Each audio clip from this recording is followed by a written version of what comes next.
Hello, hello, hello everyone! Andito na tayo sa bagong buwan ng October. At dahil bago na ang ating month, may bago rin tayong kasama at pinangakuan tayo ni Honey na isasama niya ang kanyang loved one. Pakilala mo, Honey, ang iyong husband. Hello, hello Ate Gaines. Good afternoon everyone watching.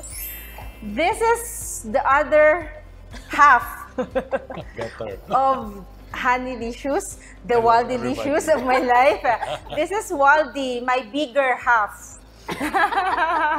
Okay, sabay tayong uminom ng ating mainit na tsaa. Let us praise the Lord. Give Him thanks. Grabe, maraming salamat ha, na nandyan pa rin na ating mga followers. As promised kasi, nung nakaraang Lunes, pinag-usapan natin ang lola, lolo ni Honey at ngayon asawa naman ang pag-uusapan. Pero alam ninyo, lilinawin ko lang, yung program lang natin ang pang seniors. So ang ating 20%, ang programang puno ng puso para sa mga seniors, pero para rin sa mga hindi pa seniors. So nililinaw ko lang. Kung nakaraan, tinulungan tayo ni Honey na explain sa atin yung self-care. It is the gift of self-care through food. Kaya nga didiscover natin at sabi nga ni Honey, bibake niya talaga yun eh. Yes. So ayan ngayon, papatikim niya ngayon sa inyo sa araw na ito. Abangan po ninyo yan. But anyway, ngayon naman, tuluyan na natin talaga. Ano nga ba ang recipe for the soul? Kasi kung yan na nakatulong sa atin during pandemic time, di ba? Na yung pagkain kahit papaano nakadagdag talaga na makaalis na mga stress natin. So, ito-throw ko na agad ang unang katanungan. Waldy, talaga bang ang idea, pinagbigyan mo na siya sa Honeylicious imbis na Waldylicious talaga? Pinag-isipan ko talaga na mabuti yun. Ate Gaines, kung Waldylicious ba o Honeylicious. Kasi Waldylicious parang nakadiri ata. Kasi pag imagine mo ko, kinakain. Yun. So sabi ko, sige, Honeylicious na lang.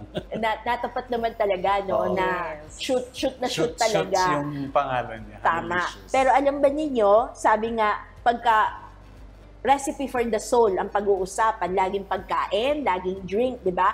So merong isang quotation dito. Ang sabi, feed your soul by feeding the souls of others with love and home-cooked food.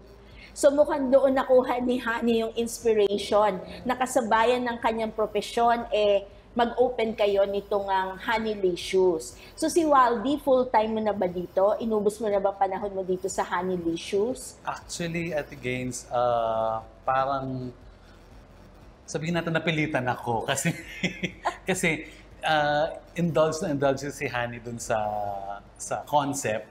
So sabi ko, sige, ride on ako. Actually, ako ay full-time na musician sa aming community, Friends of the Divine Mercy. Yan, shout out Friends tayo. of the Divine Mercy Foundation. Yun. Ako ay full-time na tumutugtog. So, gabi-gabi, kumisang gabi, wala ako. Pero araw nasa bahay ako nag-aalaga kay Zia, aming anak. So tapos, ang start nun is may present siyang parang post na tungkol na bagit niya nga last week na may gourmet sardines, gourmet tinapa. Sabi niya, i-try natin. Sabi ko, sige, wala naman akong pag-araw wala ako. Hatid sundo ang aking anak. Tapos, tinry ko lang. So, friends, in-offer ko. Actually, kumisan pinapamigay ko for parang marketing. So, post, tapos offer sa mga kaibigan. Pagdating ng December, nag-order ng mga kaibigan ko. Imbes na kung ano ibigay, healthy naman kasi yung isda. Tapos, olive oil pa. Kasi. So sabi ko, tapos at a point na mga 50 boxes, mga hanggang 20 boxes of gourmet na sa bahay at may order, pinapang gift nung December. So So, dumaan yung December, tuwan-tuwa ako, meron akong extra kita. Yes. Yun. Pero alam niyo, Waldy and Honey, kaya magandang pinag-uusapan natin ito kasi sabi nga natin, it is the recipe for the soul. Kasi sa totoo lang, yung concept ninyo, it's not for business purposes eh. So talagang it's about the passion, di ba? And the joy that it brings. Right. Kaya sabi mo, agad-agad, tinodo nyo na. Oo. Kasi nandiyan nakikita nyo, in-indulge nyo na talaga ang mga sarili ninyo. At nagsimula rin naman yan within the community. Tama ba? Yes. So imagine full-time po si Waldy ha. Napakahirap nung pinasok niyang buhay. Ang maging full-timer. Hindi ho siya musikero ng pop music. Musician siya ng isang Ni Lord. community, no? Ni Lord. So, kayo ba dalawa ay sabay na na-involve sa Friends of the Divine Mercy? Hindi, Ate Gaines. I joined first. So, I joined in 2002. So, I think a year after si Waldy po yung nag-join. Naku, ibig sabihin dalado pa, tsaka yes, binata. so doon talaga kami nag-meet. So, doon talaga kami pinagtagpo ni Lord. So, the whole time that we are together, until now, buhay community po yun na magkakasama kami. So gusto ko malaman nung 2002 yon, tapos siya 2003. So in love na agad? Agad-agad ba? Love ba agad? I think no, oo. No? Aminin mo. Okay ba po silang version? Aminin mo, Lola Kasi, and Lolas? my side of the story muna. Para mas maganda yung huli, mas totoo yung huli. In-invite ako ng mga tiga-friends dati, sabi nila, join ka, may girlfriend ako noon. So medyo super busy sa dating world. So, busy kami, blah blah, pero actually nagde-date lang naman kami. Tapos, in-invite kami. So, nireject ako, personally, hindi ako masyadong doon. Tapos, may nangyari sa aming mag-girlfriend. Nagkahiwalay kami. At that time, pumasok agad yung mga friends ko, mag-CLSE ka, mag-seminar ka, baka doon mo makita yung maging asawa mo. Ako naman malungkot from a relationship kasi may nangyaring hindi maganda. Sabi ko pag ganun, sige. So yun actually yun na intention ko. At first, baka doon ko makarecover ang puso ko, makahanap ng ibang girlfriend. So join naman ako. So pagdating ko doon, eto na. Pagdating ko doon sa CLSE, Catholic Life in the Spirit Seminar. So, may promise ako kay Lord. So, ibang time na yon. May promise ako kay Lord na buhay ulit. Tapos, at first, sabi nila, wala akong intention umattend ng prayer meeting. Tapos sabi nila, attend ka. At that time, ang focus ko lang doon sa CLSE, tapos na. Tapos biglang may nag-invite sa akin. After CLSE, mag-join ka na next week. Ako naman, biglang, sige. Ayun. At that time naman, si Honey nagsasalita sa harapan. Tapos, kasi sila yung sponsoring batch. Okay. Nakita ko siya English ng English. Mahilig mag-English to si asawa ko. Ilonggo kasi ako. Ilonggo. English ng English. Sabi ko sarili ko, ito yung, nagkahanap na ako ng participant. Sino kaya? Prospect na Yes. may nakita ako isa. Pagtingin ko sa kanya, ito yung babae, hindi ko liligawan. Sabi ko sa sarili ko. At that time, ganun. Ganun lang nasa isip ko. So, join ako, join. At may nangyari na nag-invite sila sa isang kainan. Tapos, hindi ko masyadong kilala si Honey noon. Tapos iba yung prospect ko. Tapos, biglang nakatabi ko si Honey noon sa restaurant. Nagte-text ako, kinuha niya yung, tinanong, close na ako doon sa iba. Hindi, nagtataka siguro siya. 1 week pa lang ako doon sa community. Close ako sa iba. Kasi ganoon ako. Tapos sabi niya, katabi ko siya, ako kilala mo. Actually, at that time, hindi ko siya matanda kung sino siya. Basta sabi ko sa kanya, ito yung babae, hindi ko liligawan. Kinuha niya, binibigay yung number niya. Tina-type ko naman, pero hindi ko alam kung anong name ilalagay ko. Oo nga. Tapos alam ko manlagay ako ibang pangalan. Tapos kinuha niya bigla, hindi mo ako kilala, no? Sabi niya gano'n, hindi kilala kita. Tapos sabi gano'n, ako alam ko sinabi mo Honey, so tinype ko Honey. So, yun, after note, medyo ikaw nang magkwento. Ayan. So yun ang version po Nabully ni na po Waldy. siya. Nabully na. Bully po kasi. Yun. So, sabi ko nga kanina, so it's really a community life for both of us. So, simula na nagkilala kami until kinasal kami unto this day. So, magkakasama talaga kami sa community, Ate Gaines. So ano ba, na-inlove ka sa kanya kasi musician siya? Hindi. Appealing ba Hindi yun rin sa'yo? po. There's a funny story behind that, Ate Gaines. My prayer talaga is, Lord, bigyan mo ako ng asawa na matangkad, payat, Payat, gwapo. puti. Kasi those are Ang taas na requirement. those are no? characteristics Taas na na requirement. hindi ako matangkad. Mm-mm. Siyempre gusto ko matangkad para yung anak ko matangkad. Hindi ako maputi. Gusto ko maputi para yung anak ko maputi. So yun. And then the Lord has other plans talaga. Ate Gaines, yung sinasabi na mas alam may plano siya. Yung plano natin, kung hindi plano ng Diyos, hindi matutuloy. So binigay niya po sa akin kabaligtaran, di ba? Waldy was so big before. Payat na po to na version ni Waldy. So, Oo naman. nung nagkita po kami, when I met him sa community, nung nag-CLSC siya, malaki po talaga Nasa siya. almost 100 kilos. So, gusto ko lang i-emphasize yung kabaligtaran ng plano ni Lord, ng binigay ni Lord, compared to what I was asking Him to give me. Pero yun nga, sabi nga, So nakakaaliw nasa food kayo, pero hindi kayo matataba. Hindi kayo mga overweight. Paano ba yun? Paano nyo na-maintain yung mga figures yung dalawa? Part of the story, Ate Gaines, is at that time na nagsisimula kami ng Handylicious, nagpapapayat na ako noon. I was fearing for my life na kasi ang laki ko noon. Ewan ko natatandaan mo ko. 100 kilos, tapos bilog na bilog. Tapos,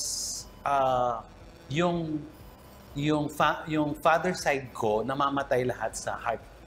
Okay. Sa heart. So, at 45 ata, at 45 years old, nag-isip na ako, kailangan kong magbago ng diet. Tapos, sinasabi ko parati kay Honey, bago matulog, gano'n, papayat na ako. Anong respond mo? Hindi naman natutuloy yung pagpapayat ko. Nag-gym na ako and everything. Sabi ko, i-try kong mag-change ng food. So, nag-research ako ng research. Kaya nga nalaman ko yung stevia na effective siya.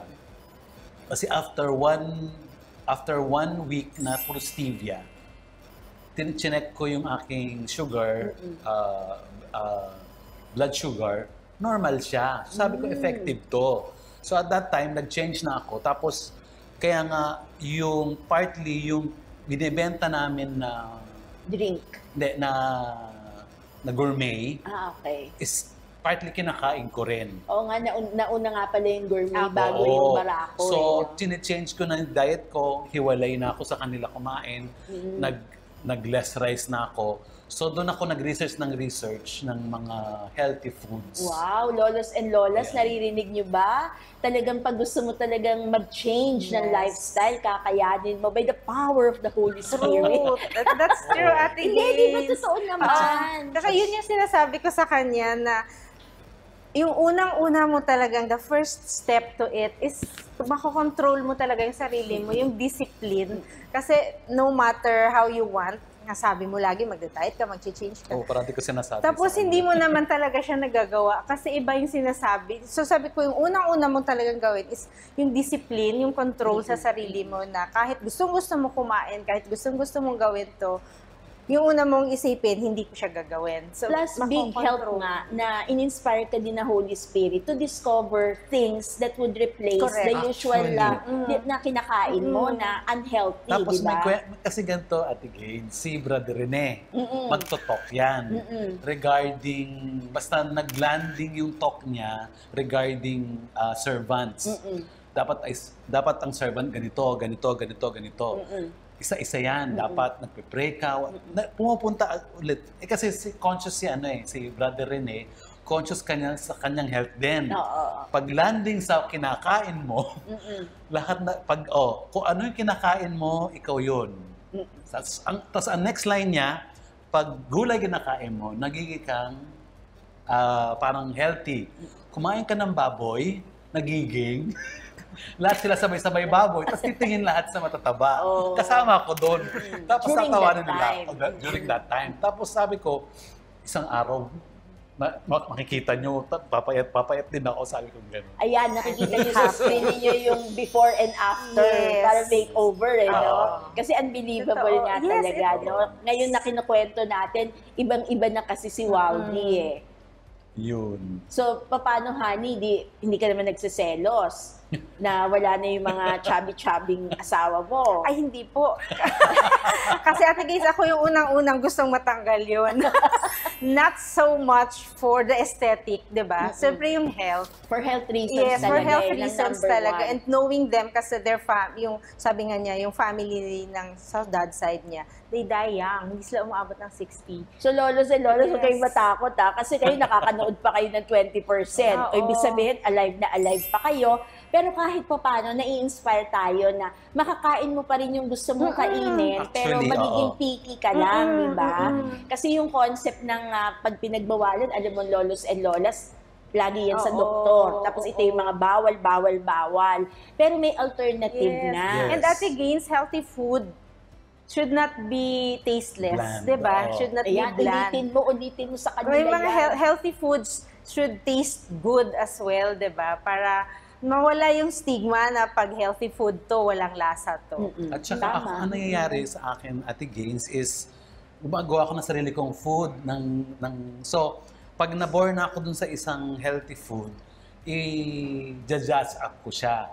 So tulad nun, brown rice, hiwalay na ako sa kanila, white rice sila, brown rice ako. Naborn na ako, pwede pa palang pasarapin yung mga recipe na ganon. Tapos pwede pang pasarapin yung isda. Tapos yung brown rice, for example, boring siya.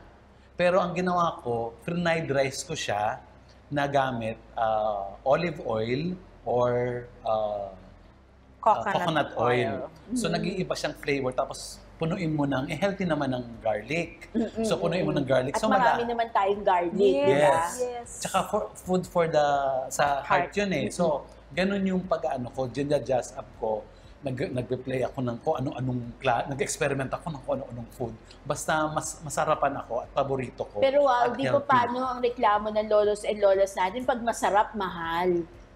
Hindi naman. Pero ako naman, nakita ko na pag bumili ako ng olive oil, mahal. Or coconut oil. Pero versus in the long run, mas mahal magpa-ospital. Di ba? Totoo yun. So, Totoo gastusan mo talaga. naman konti yung Totoo. maliit na bagay na ma-maximize mo naman at magiging happy ka.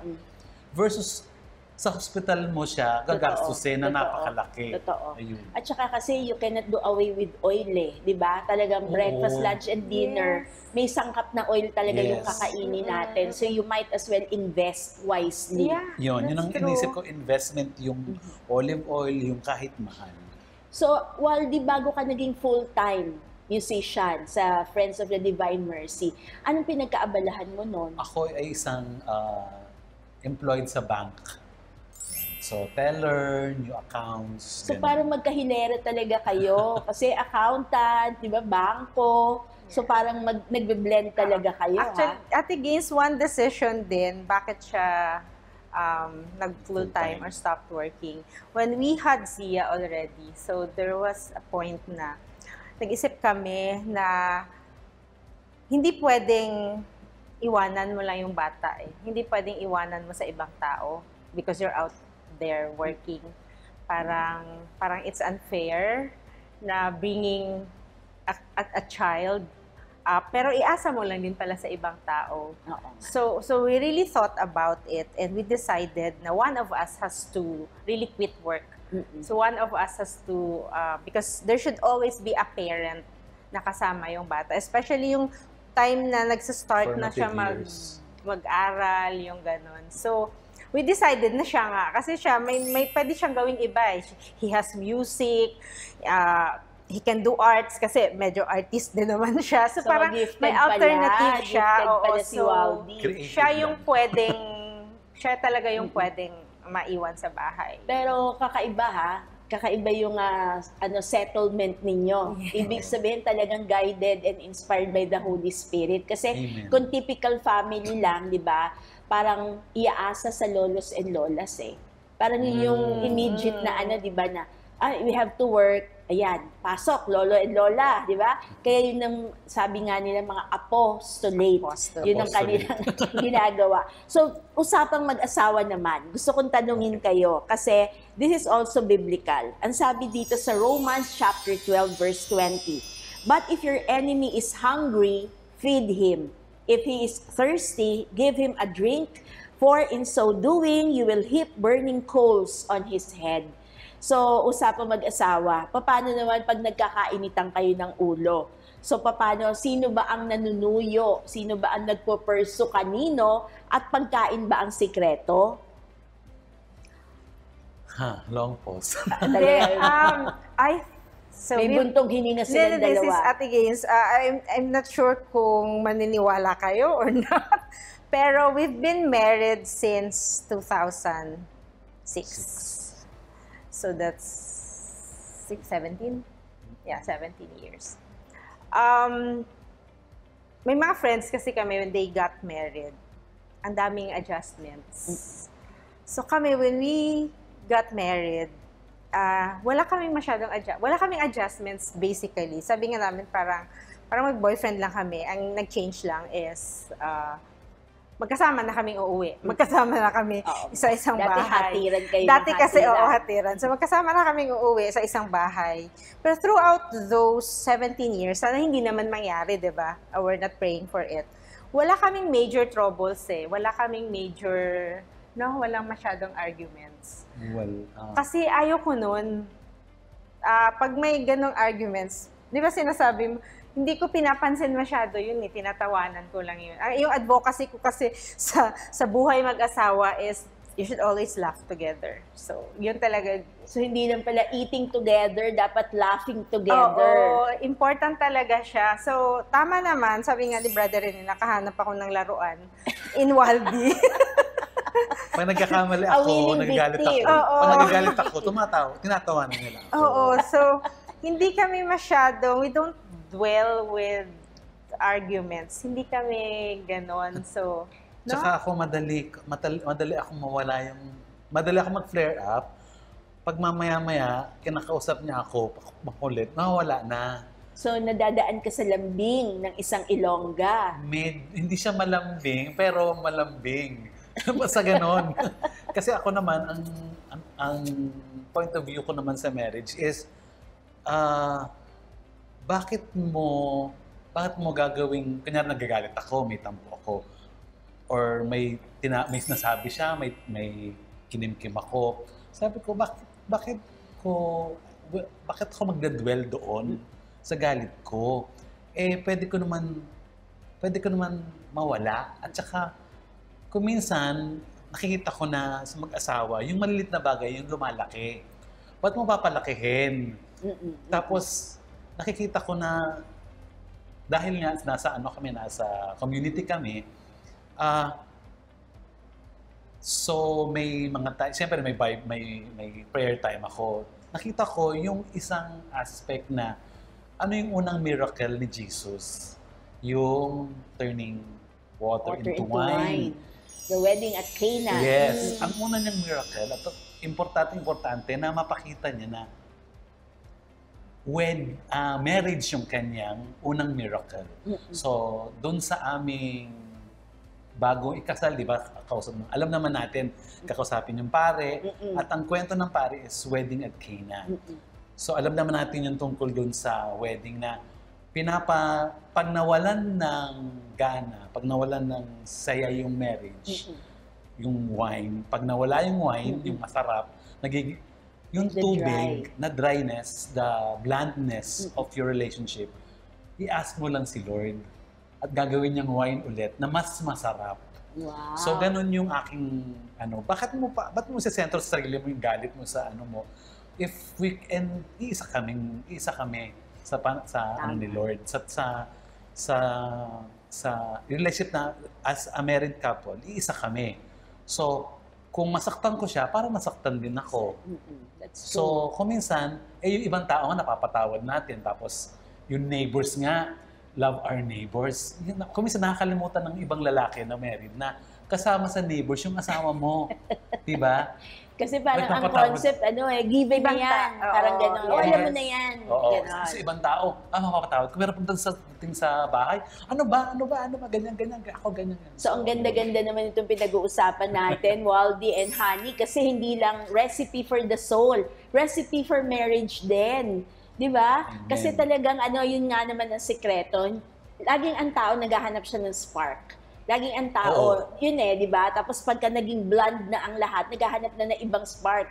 ng spark sa ibang tao, di ba? Pero, di ba, Ate Gain, sabi nga natin yung marriage or any relationship, especially love relationship, it is a commitment rather than a feeling or an emotion, di ba? So whether the feeling is there or not, you have to be committed. So you have to, every day you have to decide na mahalin mo yung isang tao. It's a decision kasi pag decision siya, no matter what happened, the decision still stays, di ba? That you have to love Tapos the other nakakatulong din, person. actually, i-credit ko ulit si Brother Rene.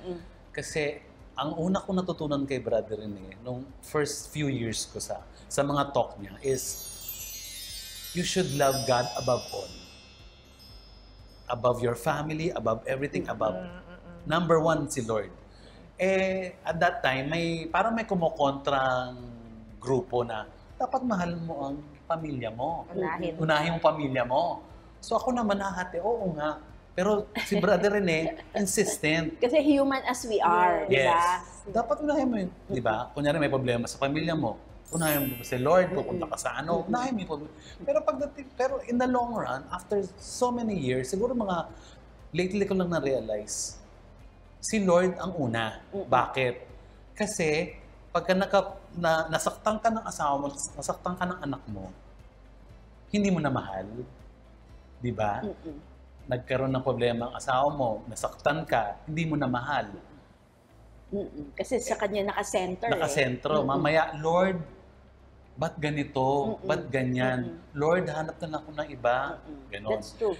Pero pagka si Lord ang una mo, nasaktan ka ng pamilya mo, Lord, ano ba, if you are obedient sa Lord, nakikinig ka kay Lord sa mga talk, sa community, ano ba yung sabi ni Lord? Nasaktan ka ng asawa mo, magpatawad. Di ba?